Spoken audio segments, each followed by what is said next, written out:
আসসালামু আলাইকুম বন্ধুরা, আমি আছি আপনাদের সাথে ফারজানা আলী। আর আজকে আমি আপনাদের ঘরোয়াভাবে স্বাস্থ্যকরভাবে চিকেন পকোড়া বানিয়ে দেখাবো। হোটেল বা রেস্টুরেন্টে অনেক ধরনের মশলা ব্যবহার করে চিকেন পকোড়া তৈরি করা হয়, তাতে কিন্তু আমাদের অনেকটাই স্বাস্থ্যের ঝুঁকি থাকে। কিন্তু আমি আজকে ঘরে থাকা কিছু উপকরণ দিয়ে খুবই মজাদারভাবে তৈরি করব চিকেন পকোড়া। আর এটা আমি আমার বাচ্চাদের বিকেলে নাস্তার জন্য তৈরি করছি, তাই নিয়ে নিয়েছি 2 পিস মুরগির মাংস।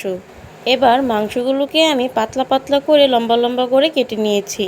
আপনারা দেখতেই পাচ্ছেন বন্ধুরা, আমি কতটুকু পাতলা পাতলা করে লম্বা লম্বাভাবে মাংসটা কেটে নিয়েছি। চলুন দেখে নেওয়া যাক এই পকোড়ার জন্য আমার কি কি উপকরণ লাগছে। আমি এই পকোড়া তৈরি করার জন্য নিয়ে নিয়েছি ধনেপাতা কুচি, কাঁচামরিচ কুচি এবং মিডিয়াম সাইজের 6টা পেঁয়াজ কুচি, 1 স্পুন আদা রসুন বাটা এবং 2 পিস লেবু। আর আমাদের দৈনন্দিন কাজে আমাদের এই পেঁয়াজ, মরিচ, ধনেপাতা, আদা রসুন বাটা এই সবগুলি আমাদের ঘরে সব সময় থাকে। তাই ঘরোয়া কিছু অল্প উপাদান দিয়ে তৈরি করব আমি চিকেন পকোড়া। হ্যাঁ, অবশ্যই আমি এখানে একটা ডিমও ইউজ করছি। চলুন দেখে নেওয়া যাক এই সবগুলো উপকরণ দিয়ে আমি কিভাবে তৈরি করব আজকে আমাদের চিকেন পকোড়া। এখন একটা মিক্সিং বল নিয়ে নিয়েছি আর বলে নিয়ে নিয়েছি মাংসগুলো। এবার মাংসের উপর আমি ডিমটা ফাটিয়ে দেব। এবার দিয়ে দিলাম স্বাদ মতো লবণ, আর দিয়ে দিচ্ছি হাফ টিস্পুন ধনিয়া ফাঁকি, হাফ টিস্পুন মরিচের ফাঁকি, আর দিয়ে দিচ্ছি হাফ টিস্পুন হলুদ ফাঁকি। এবার আমি যে 2 পিস লেবু রেখেছিলাম সেই লেবুগুলো চিপড়ে রসগুলো দিয়ে দেব।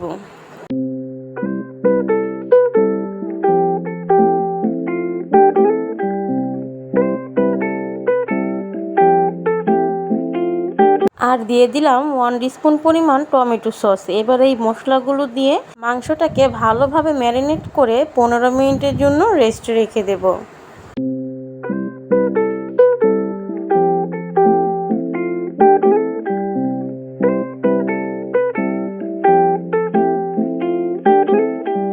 ফিরে এলাম 15 মিনিট পর। এখন এই চিকেনের মধ্যে দিয়ে দেব পরিমাণ মতো চালের গুঁড়ো। তবে আমি একেবারে চালের গুঁড়োটা দেব না, আমি আস্তে আস্তে চালের গুঁড়োটা অ্যাড করব এখানে। আর তার পাশাপাশি দিয়ে দিচ্ছি পরিমাণ মতো বেসন। চালের গুঁড়ো আর বেসনটা প্রয়োজন হলে আমি আবার পরবর্তীতে অ্যাড করব। এখন ভালোভাবে এই মিশ্রণগুলো মেখে নিচ্ছি। আর তার পাশাপাশি দিয়ে দিচ্ছি পেঁয়াজ কুচি, ধনেপাতা কুচি, মরিচ কুচি এবং আদা রসুন বাটা।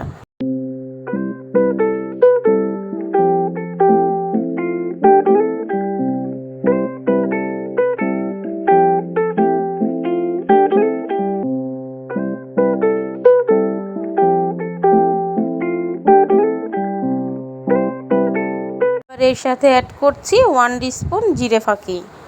এবার এই সবগুলো উপকরণ খুব ভালোভাবে মিক্সড করে নেব। তবে এই মশলাগুলো কিন্তু আমি চটকে চটকে মাখবো না, একটু ঝরঝরা করে আলগা আলগাভাবে আলতোভাবে মেখে নেব। সব কিছু মিক্সড করতে করতে এক পর্যায়ে আমরা দিয়ে দেব পরিমাণ মতো সরিষার তেল, যা এইখানে ভালো একটা ফ্লেভার নিয়ে আসবে। বন্ধুরা, উপকরণগুলো মিশাতে মিশাতে আমার এক পর্যায়ে মনে হলো আমার আর অল্প একটু বেসন লাগবে। তাই আমি আবারও অল্প একটু বেসন নিয়ে নিলাম। এবার এটাকে ভালোভাবে মিক্সড করে দেব। বন্ধুরা, আপনারা দেখতেই পাচ্ছেন আমার এই পকোড়ার মিশ্রণটা একেবারেই তৈরি। আর বেসনটা নেওয়ার পরে এখন আমি খুব সহজেই পকোড়ার একটা সাইজ দিতে পারছি। তো এবার আমি চলে যাব পরবর্তী ধাপে। পরবর্তী ধাপের জন্য আমি চুলায় একটা কড়াই বসিয়ে দিয়েছি এবং কড়াইতে অনেকখানি তেল দিয়ে দিয়েছি। তেলটা গরম হয়ে যাওয়ায় এখন আমি একে একে দিয়ে দিচ্ছি পকোড়াগুলো। আপনারা আপনাদের পছন্দ মতো শেপ এখানে ইউজ করতে পারবেন। আমি এখানে লম্বা করে দিচ্ছি, আবার গোল করেও দিব। তবে তেলটা গরম হয়ে গেলে অবশ্যই চুলার আঁচটা একদম লো হিটে রেখে তারপর পকোড়াগুলো ভাজতে হবে, না হলে উপরের মিশ্রণটা পুড়ে যাবে আর ভিতরের মাংসগুলো কাঁচা থেকে যাবে।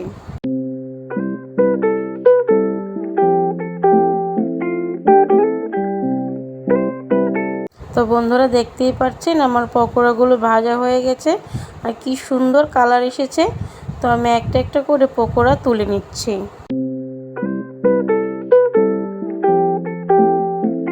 এবার আমি আরেকটা শেপে পকোড়াগুলো দিয়ে দিচ্ছি। আপনারাও কিন্তু আপনাদের পছন্দ মতো শেপ দিয়ে পকোড়াগুলো তৈরি করতে পারবেন। দেখতেই পাচ্ছেন বন্ধুরা, আমার পকোড়াগুলো ভাজা হয়ে কি সুন্দর কালার চলে এসেছে। এ পর্যায়ে আমি এই পকোড়াগুলো নামিয়ে নেব। তো চলুন এবার পরিবেশন করে দেখানোর পালা। তো বন্ধুরা, দেখতেই পাচ্ছেন আমাদের গরম গরম চিকেন পকোড়া একদম রেডি।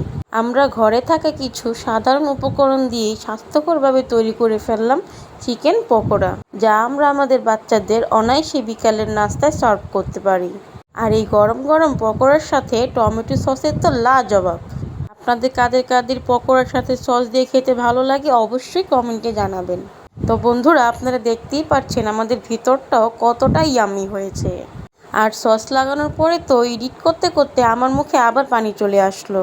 তো বন্ধুরা, আমাদের আজকের রেসিপিটা আপনাদের কাছে কেমন লাগলো অবশ্যই আমাদের কমেন্টে জানাবেন। আর যদি ভালো লেগে থাকে একটা লাইক করে দেবেন।